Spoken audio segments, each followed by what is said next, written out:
দেখেন গরুর পূজা কিভাবে শুরু হয় পৃথিবীতে প্রথম।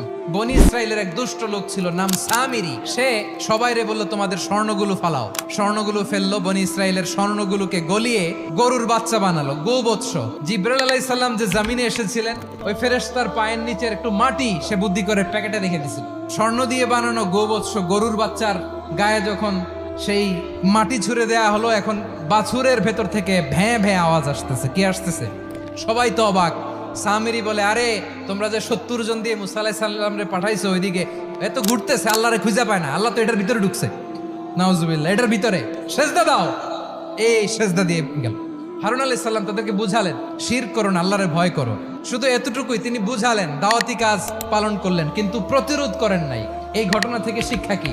শিক্ষা হচ্ছে, আপনি শিরকের আড্ডাখানা দেখলেও বৃহৎ স্বার্থে তাওহীদের দাওয়াত দিবেন, প্রয়োজনে আপনি ঐক্য নষ্ট করবেন না। সুবহানাল্লাহ পড়বেন না?